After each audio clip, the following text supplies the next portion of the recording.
Planet America's fake news. What the hell is going on here?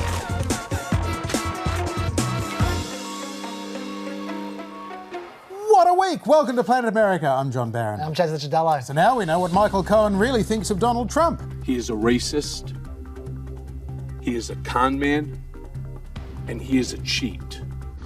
Oh, but is the president really a crook? We'll ask Judge Shira Shenley. He may well have known that he was committing campaign finance violations. Also this week, are we heading back to fire and fury? He wants to say that he was the guy who brought peace to Korea, even if it's a fake, flaccid, reversible peace. I'm going to look at whether the Democratic Party's been overrun by a bunch of socialists. Sure they have. And in the history department, the man who lent his name to Rockefeller Republicans. But first, you know what's next.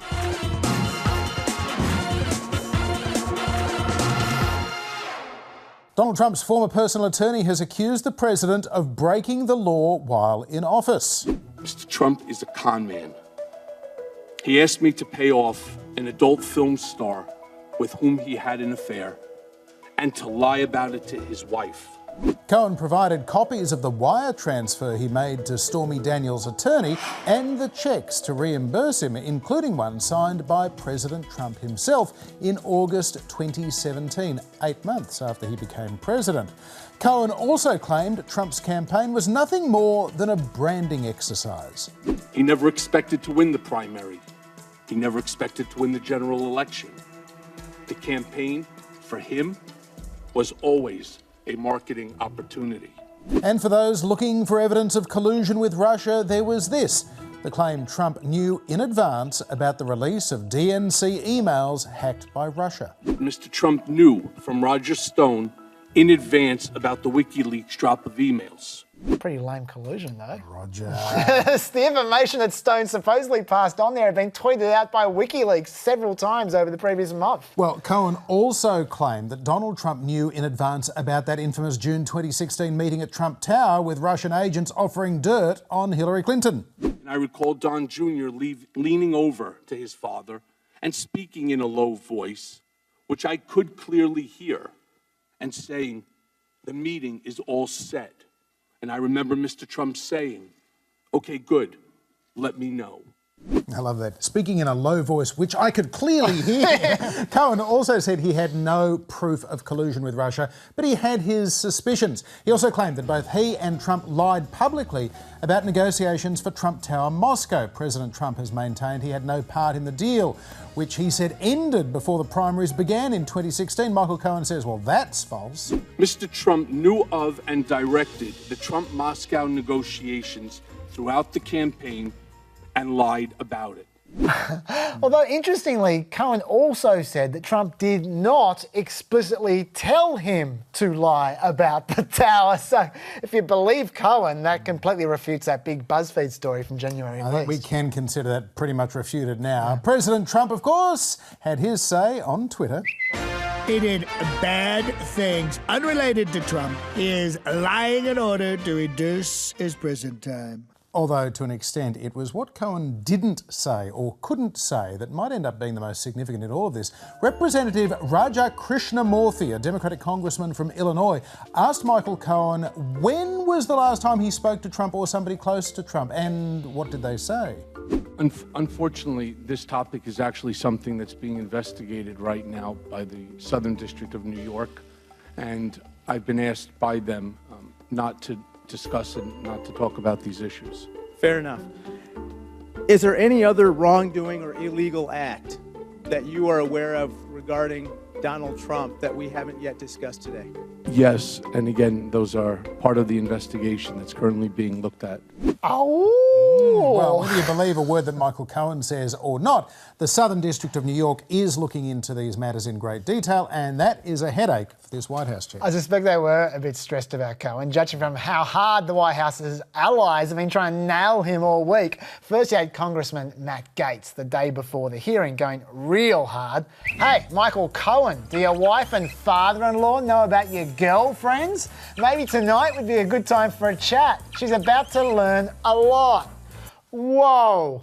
But when it was pointed out to Gaetz that might be considered witness tampering, he denied it, saying It's challenging the veracity and character of a witness. This is what it looks like to compete in the marketplace of ideas.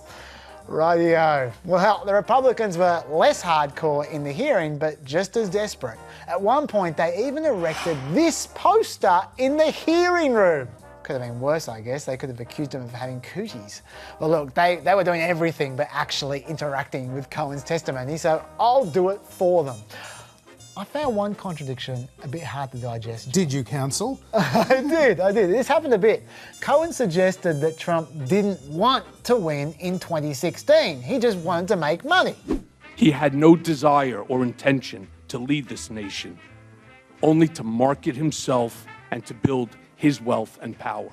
Okay, no desire to win. But then, the next second, Trump was supposedly so desperate to win, he was conspiring with Russia. And in your opinion and experience, would he have the potential to cooperate or collude with a foreign power to win the presidency at all costs? Yes. So which one is it?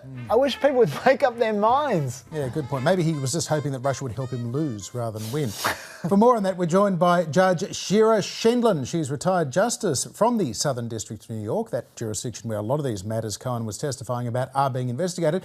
Judge, welcome back to Planet America. Thank you for having me. I know over the years you've had plenty of shady characters in your courtroom, mobsters, the whole lot.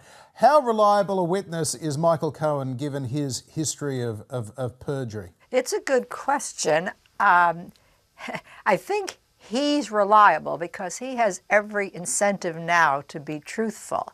However, were he testifying in a court of law, he certainly would be a great subject to be impeached. There's lots to impeach him with. When you're convicted of perjury and having lied to Congress, there's a lot to go after him on. But I think he's pretty credible now because he only benefits himself by telling the truth. There's nothing in it for him to lie. I think it surprised a lot of people when at one point in time Cohen said that Trump didn't explicitly tell him to lie about Trump Tower. He just communicated that he thought he should lie through his looks and gestures and body language. Now, can you build an obstruction case around that kind of thing? You know, I think that's very, very difficult. I've been thinking about that question since the testimony, and I don't think if that was all there was that anybody would hand up an indictment, because that's Cohen saying that he can interpret somebody's look, somebody's gesture. I don't think any jury or any judge would convict again if that's all there was. But if it's that and many other things together, and if he's credible, people might think that he did signal that a lie should be given. But, you know, Cohen is saying carefully, he never told me to lie. I just knew that that was the signal he was giving him. Now, he said more than it was just a look and a body language.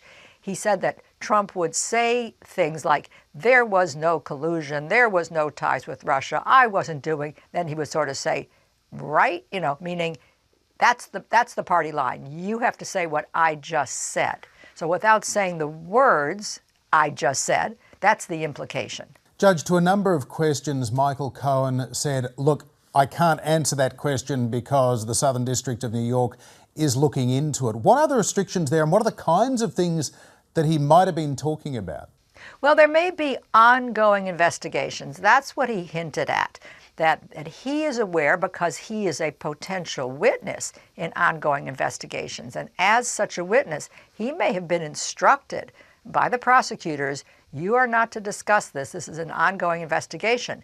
And if you don't sort of adhere to what we just told you, then you're not working with us. So that may be why he said, I can't discuss that, because that's somebody instructed him that that's the situation. I sense that the place that he mentioned that the most may have to do with the inaugural events and the fundraising for the inauguration. That seemed to be the context in which he said that. So there may be an investigation going on, a big one, about how those funds were raised, how those funds were utilized, and what was given potentially in return for those funds. Cohen also said that the last time he testified before Congress, the time he perjured himself, Trump's lawyers actually edited his testimony beforehand. Now, is that legal? Oh, is it legal? There's nothing illegal about them reviewing his proposed testimony in advance. What would be wrong is if they changed it in such a way as to make it untruthful, and they knew they were doing it. So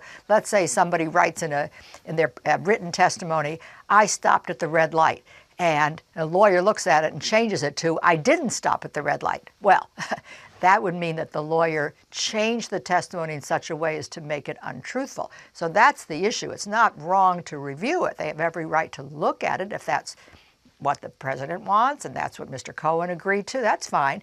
But the question is, what edits did they make that changed the intent of the statement? Obviously, Judge, there's a lot of nuance and a lot of legal technicality, but broadly speaking, was there anything that you saw in Michael Cohen's testimony that had you think, the President of the United States may have committed some kind of crime, and that may, if not be indictable, be impeachable to allow for indictment?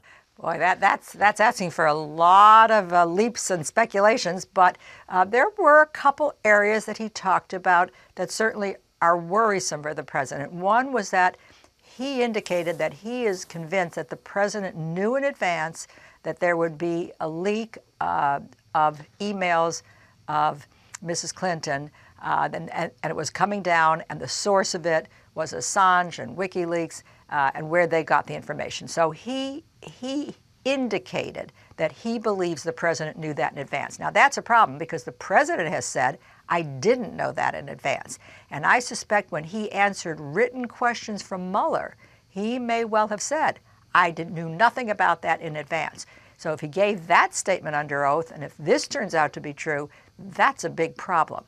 There were other areas that might be problematic. It's pretty clear that while president, he reimbursed Cohen for the payments he made on the Stormy Daniels matter, and that would mean that he may well have known that he was committing campaign finance violations. Then there is the misuse of the charitable foundation for that art purchase, which is again a misuse under New York law of the charitable foundation's funds. He said he inflated statements to a bank to get a loan. So there's many areas of further investigation that Cohen's testimony could support. Well, Judge, we always appreciate your insights. Thank you so much for joining us. You're most welcome. This incredibly long and expensive election campaign leading to the statistically likely re-election of President Trump 2020. A new poll from Morning Consult has given Bernie Sanders a big boost just a week after announcing his run for the Democratic presidential nomination. Sanders jumped from 21 to 27 points from the same poll just last week, closing the gap with former Vice President Joe Biden to just 2 points. Interestingly, Sanders has drawn support pretty evenly from across the board, with Biden, Kamala Harris, Elizabeth Warren, Cory Booker and Amy Klobuchar all down 1 point. Beto O'Rourke, who announced this week he has made up his mind about 2020 but still won't say what it is, he's steady on 7 points. So is Bloomberg on 2. The 1%ers as well, unmoved, Gabbard Castro and Gillibrand. Speaking of polls, Gallup this week released their state tracking polls from last year, and they were not great for Trump. If Trump was to win every single state that he has an approval rating above 41% in, yeah, it's not good. So every state he has a 42% approval in or higher, then he still loses the election. Trump even has a sub 42% approval rating in Texas. Now, it's obviously still early days, but that's not great. On the other hand, Trump has really consolidated his base. The University of Massachusetts had a poll out this week where they asked New Hampshire Republicans hypotheticals about the Mueller report, and only 22% of New Hampshire Republicans said it would affect their support for Trump if Mueller found that Trump actually conspired with the Russian government to interfere in the 2016 election. So even if he was guilty of directly conspiring with Putin, only 22% of New Hampshire Republicans would even care. That is some kind of loyalty they got going up there. Joe Biden, meanwhile, gave the clearest indication yet this week that he is preparing to announce what would be his third presidential campaign. Biden, who ran, of course, in 1988 and 2008 and came close to running in 2016, says he'll only run if he can see a clear path to the nomination. But he told historian John Meacham this week his family supports another Biden campaign for the White House. Most important people in my life want me to run. I don't want this to be a fool's errand. I want to make sure that if we do this, and we're very close to getting to a decision, that I am fully prepared to do it. And that would add one more candidate to the clown car that is currently forming. On that note, 538 noticed this week that there have been 3 other occasions in modern primaries where there were huge numbers of candidates like we're seeing now. And on each of those occasions, George McGovern, Jimmy Carter and Donald Trump, the party ended up nominating someone that the establishment of the party hated. So that could be a good sign for Bernie Sanders. Or Kanye West. Yeah, and worth noting as well, 2 of those 3 won, and George McGovern was robbed.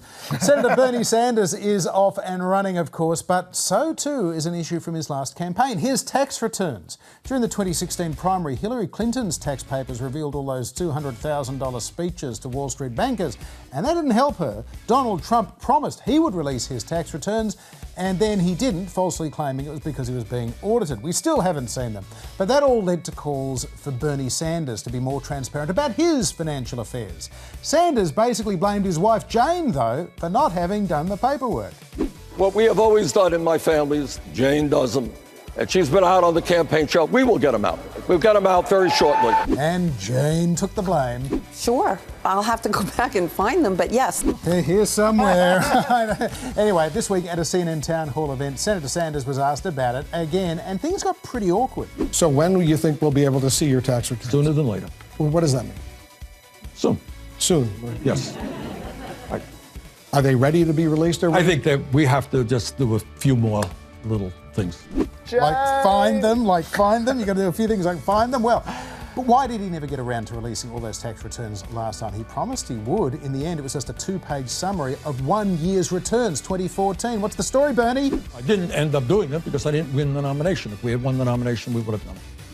Well, there you go. Maybe. Woulda. Look, there was another awkward moment in the town hall as well, John. Didn't end there. Sanders got asked about the sexual harassment allegations levelled at his staff in 2016. How can a voter like me feel confident in your ability to represent the party, especially given that your response to sexual harassment allegations during your campaign is that you were, quote, a little bit busy running around the country trying to make the case to be elected as president? Well, I think that quote was a little bit out of context. Well, this was the context. You seem to indicate that you did not know at the time about the allegations. Is that correct? Yes, I was a little bit busy running around the country trying to make the case. The thing is, though, that Sanders has responded in some detail to that controversy. He has tightened up the protocols in his campaign to make sure it doesn't happen again. He has taken it seriously. But that last clip still does not look good. It's already been quoted back at him in town halls, and it would make quite the attack ad, I think, and so it probably will become an attack ad. Bernie hasn't had to worry about people throwing the kitchen sink at him before, but this year, it's coming. So let's see how he deals with it. Big, beautiful world. We condemn the brutality of the Maduro regime, whose socialist policies have turned that nation from being the wealthiest in South America into a state of abject poverty and despair. Here in the United States, we are alarmed by the new calls to adopt socialism in our country. America will never be a socialist country. Okay. So in summary, Democrats equals socialism equals Venezuela. You can understand why Trump is saying this kind of stuff. In 2018, only 37% of Americans had a positive view of socialism, compared to 56% who had a positive view of capitalism, and that has been consistent for quite some time. But interestingly, 57% of Democrats had a positive view of socialism, compared to only 47% who had a positive view of capitalism, and capitalism has dropped off a bit for the Democrats recently, has it not? Obviously, Republicans aren't huge fans of socialism either there. Cut to this week, and 35% of voters in a brand new poll believe that the economy should be built around a mostly socialist system, whereas 49% of Democrats still favour a mostly socialist system. Well, that hasn't changed an awful lot, but get this, 64% of voters think that Democrats favour a socialist system. And that right there is what Trump is trying to achieve. He's trying to convince these voters the Democrats love socialism. Except it's not that simple.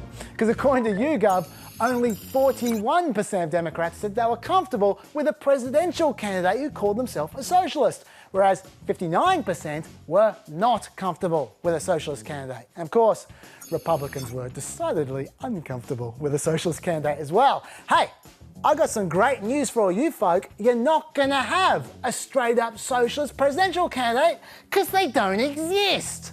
In terms of where I am, who I am, I'm a progressive Democrat. I am a Democrat. I'm not a socialist. I am a capitalist. Come on. Even in Bernie Sanders' case, he is very, very specific. Can you make a simple, persuasive case as to why socialism is preferable to capitalism? Democratic socialism, right? Yes. Okay. Every time. Democratic socialism, hey? Now look at this, that's socialist or not. The problem is everyone has their own definition of what socialist is, which is why the next thing a Sanders always says when he's asked that question is... Let me tell you what I mean by that so we're clear. You clear that up. Gallup tried to clear up what socialism meant last year, and they found a whole Politburo of answers. But equality, social services, and the other definitions were basically describing Denmark, whereas government control, communism, being told what to do, and the derogatory stuff is basically describing Stalinist Russia. And then there were these people who should never be asked their opinion about anything ever again. So, PRI tried to simplify things a bit, and they asked, is socialism a system of government that provides citizens with health insurance, retirement support, and access to free higher education? Denmark? Or is it a system where the government controls key parts of the economy, such as utilities, transportation, and communications industries? Stalinist Russia. And the result was 54% for the Denmark definition, although do not forget there is also Trump's definition of socialism as well. Why don't we just ask the one candidate who kind of identifies as socialist what he thinks it means? If you go to countries in Scandinavia, of course healthcare is a right. Higher education is free. They have strong preschool programs. They make sure that their elderly folks can retire in dignity. He's right, you know, in America they make the elderly run for president.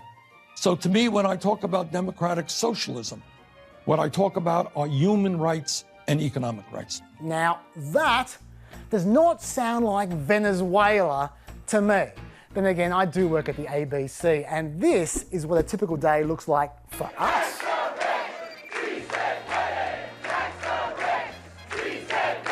Hey, Isaac, don't worry. Okay, enough.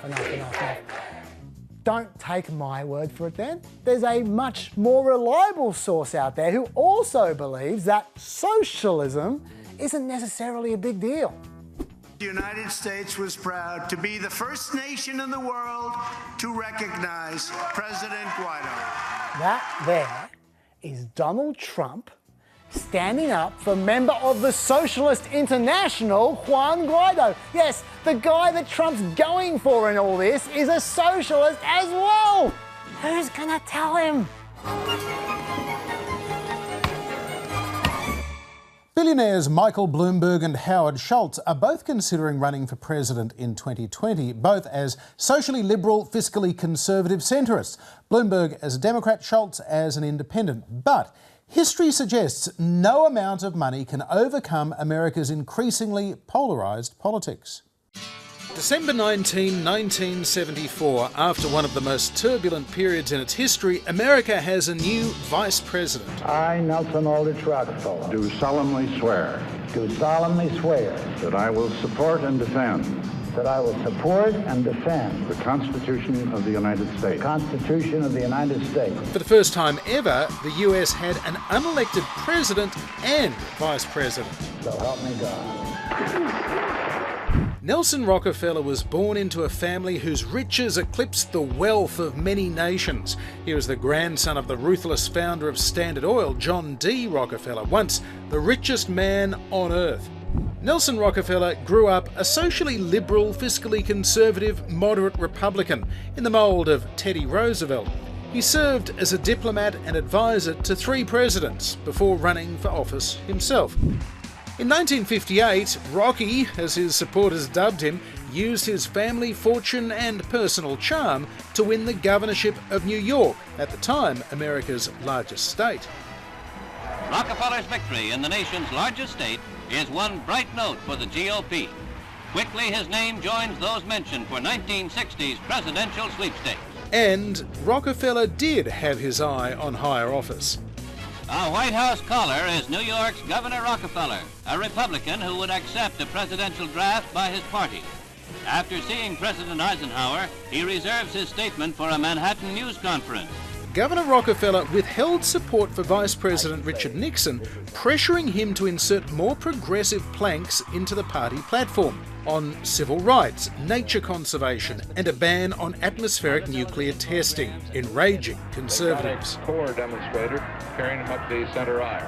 After Nixon's loss to John F. Kennedy, Rockefeller was the favourite to lead his party's ticket in 1964. But in 1962, he announced his 32-year marriage to Mary Clark was over. The following year, he was remarried to socialite Margarita Fittler, known to all as Happy. New York Governor Nelson Rockefeller and his bride meet the press following a wedding that's kept more people guessing than any since the Duke of Windsor married Wallis Simpson in 1937. Divorce was less scandalous in 1963 than it had been in 1937, but it was still too much for many conservatives who were already wary of Rocky. His 17-point lead over Republican rival Barry Goldwater soon disappeared. And the following year, it was Goldwater who accepted his party's presidential nomination. I would remind you that extremism in the defense of liberty is no vice. It wasn't just a defeat for Rockefeller, it was a defeat for his moderate brand of republicanism. But in defeat, Rockefeller took a stand against the rising conservative tide. These extremists feed on fear, hate, and terror. They encourage disunity. You control the audience, and I'll make my 5 minutes. There was so much booing, Rockefeller's 5-minute speech took a full 15 minutes to deliver. These are people who have nothing in common with Americanism. The Republican Party must repudiate these people.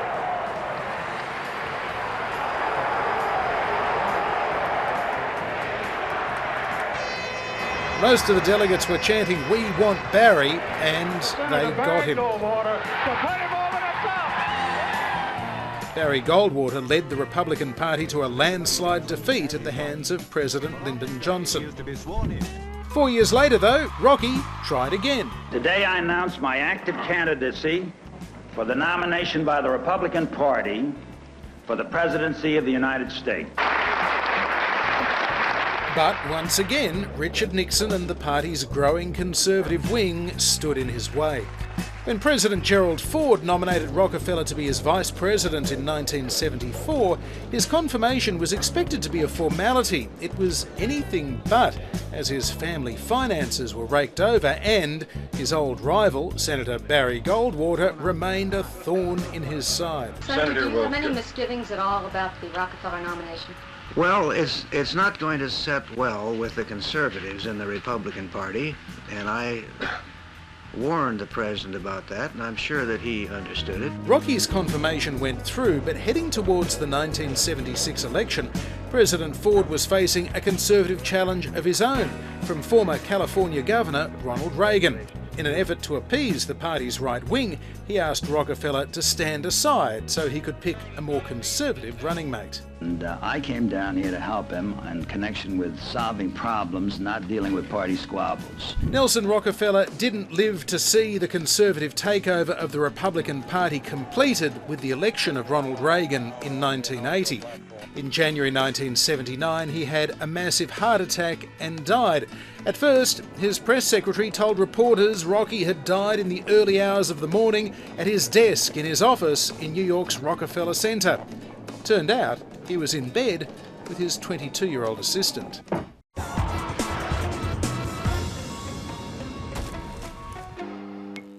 Now to the dramatic collapse of the leaders' summit in Hanoi between President Trump and North Korea's Kim Jong-un. All appeared to be on track for some kind of joint declaration, possibly including a roadmap towards the signing of a peace treaty to formally end the Korean War, which ended in armistice in 1953. But on Thursday, things went off the rails. First, lunch was cancelled, the snowfish and banoffee pie was put back into the fridge, and then the two leaders left the summit venue. President Trump called a press conference, conspicuously with just one microphone. Not a good sign.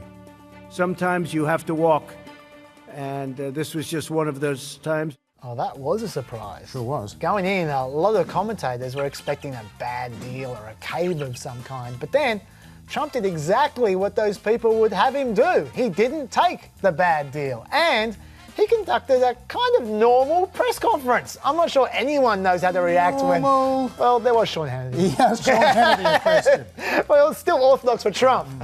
From what we know, though, his behaviour makes sense. Kim apparently wanted all sanctions lifted in return for dismantling only his main nuclear complex, Yongbyon. Now, apparently, North Korea has other nuclear sites as well. And also, what does dismantling mean? Would there be inspectors? Because in the 1990s, North Korea also supposedly shut down Yongbyon, only to start it up again in 2003. And then in 2007, they supposedly took it apart again, but then they fired it up one more time. So fair enough for Trump to walk away. But what happens now? Let's find out. For more, we're joined by Van Jackson. He's a former advisor to the US Defence Secretary and the Obama White House, an expert on North Korea. Van, welcome to Planet America. Thanks for having me. Okay, what happened yesterday? We know that the deal imploded, the summit imploded, and that the thing that matters here is that the summit both displaced and distracted from actual technical nuclear diplomacy from happening, because all of the working level diplomacy leading up to the summit was about event planning for the summit.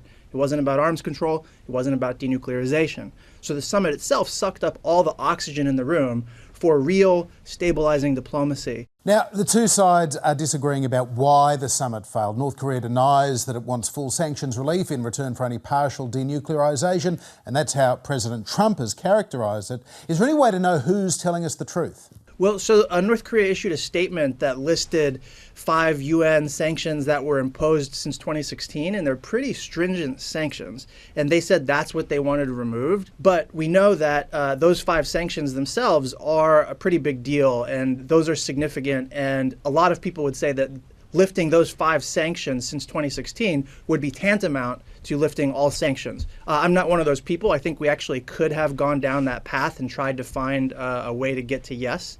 But most people, most experts would say that the sanctions that North Korea asked to have removed was a kind of a bridge too far. Before the summit got underway, some were expressing concerns that President Trump was so keen on a Rose Garden signing ceremony that he'd give away the store. So isn't it good that he actually walked away?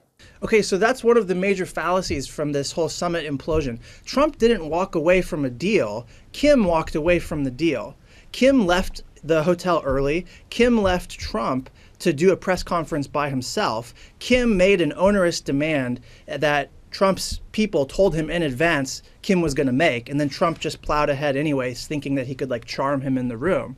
And so it was Kim who walked away and Kim who asked for sanctions removal that Trump didn't have full authority to actually grant.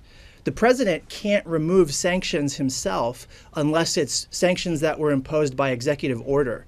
If they're UN Security Council resolutions, which in this case they were, or if they're sanctions by legislation, which many of the sanctions are, then Trump can't, he has no authority to alleviate those sanctions. So it's not that Trump walked away from the deal and he's the bigger man who's playing hardball. It's possible Trump would have given Kim Jong-un the moon if Kim asked. It's just that in this case, Kim asked for something that Trump literally could not give. And so Kim walked, not Trump. In his press conference yesterday, President Trump refused to rule out a possible compromise, maybe something short of full denuclearization that could be acceptable to him. Is that a shift in policy, do you think? The administration, the U.S. policy line on North Korea, like what you see coming from the State Department in background talkers and their press releases and everything that Pompeo and Steve Biegun have said, is consistently that we're still holding to denuclearization. So Trump waxes and wanes, and you really can't pin him down on a position. People read into him what they want to read, but the reality is that he's a Rorschach test for us all. The U.S. position, though, irrespective of Trump, remained fixed on, and to this day, right now, it still remains FFVD, which is a version of CVID, which is full denuclearization, which is unilateral disarmament of North Korea. And North Korea is not going to do that, yet that still remains our position. It's good that Trump has come off of that, but he's unreliable, and his administration has not changed their talking points to accommodate that. So does this process now head into the deep freeze, or are we going to go back to fire and fury? What's next? So I think that Trump has every incentive to just not bring up North Korea anymore, right? You punt this issue down to the working level, which they're going to get, they're going to face a North Korean hard line. They're going to get stalled and time is going to drag out and we're not going to make any major progress. But Trump should be focused on Michael Cohen, where the Mueller investigation goes next, President Pence 2019. That's where President Trump's mind is probably at. That's probably where it should be at, given his political circumstances. And then for Kim Jong-un, you know, he needs sanctions relief, but if Trump's not going to give it, then Kim Jong-un has no reason to keep playing nice. He has a reason to be quiet and not test nukes and not test missiles because he has a good enough nuclear deterrent. He doesn't need to be provocative, but he can just run out the clock on Trump and then go to the next president and see if there's a deal to be had. And I suspect that there will be. One of the ironies of Trump is that he has opened up space for us to actually pursue arms control, short of denuclearization, which, you know, frankly, was not on the table before in the minds of U.S. policymakers, and I think now it is. Van Jackson, thanks for your time. Thank you. Now, there's a story that's been bubbling along the last few months that we haven't mentioned once on the main show, and that is Iran. We've got a lot of catching up to do, so let's mosey on over to a place I like to call... Last time we spoke a lot about Iran, it was because of this. I am announcing today that the United States will withdraw from the Iran nuclear deal. Now, Trump had his reasons for withdrawing. He wanted the deal to also restrict Iran's development of ballistic missiles and its sponsorship of terrorism, but they just weren't very popular reasons.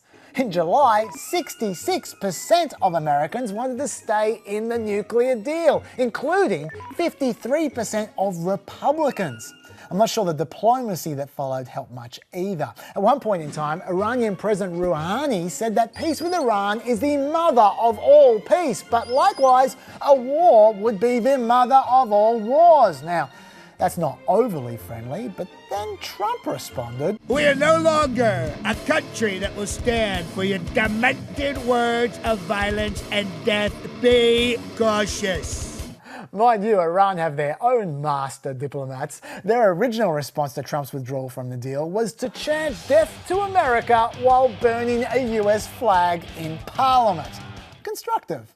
But Trump was facing a different problem. His attempts to get sanctions going against Iran were rejected by everyone else in the nuclear deal, even China, and China's involvement was particularly critical, because if you look at Iran's three biggest trading partners, China is number one by a mile. Although, even without full cooperation, America's sanctions bit Iran hard, particularly because the US started threatening secondary sanctions against companies that traded with Iran. Anyone doing business with Iran will not be doing business with the United States. Even in the case of humanitarian goods such as food and medicine that were supposed to be exempted from the sanctions, banks have been scared to do business with Iranian companies, leading to imported medicines and medical instruments tripling in price. In fact, the realistic Iranian inflation rate by September last year was over 290%. And it was right around then that Europe had had enough. Germany, France and the UK set up a new payment system called Instex that works around America, which would theoretically allow companies to deal with Iran while avoiding American sanctions. Now, this system's only just getting started now, but it could be a game changer because if it works, then that could threaten the influence that America has as the backbone of all global financial transactions. It could be the beginning of the marginalization of the US. Well, America does not like that prospect very much. So they called a meeting in Poland this month to build support for their cause against Iran. But then that didn't go so well either. Firstly, Europe semi-snubbed the event by only sending lower officials. Then Benjamin Netanyahu assuaged people's concerns about where all this anti-Iran sentiment was going by tweeting that this was an open meeting with Arabs and Israelis sitting down to advance the common interest of war with Iran. What? Well, that did not help. And neither did it help when Mike Pence pushed people just a little bit too far, and they simply didn't go with him. The time has come for our European partners to withdraw from the Iran nuclear deal and join with us as we bring the economic and diplomatic pressure necessary to give the Iranian people, the region, and the world the peace, security, and freedom they deserve.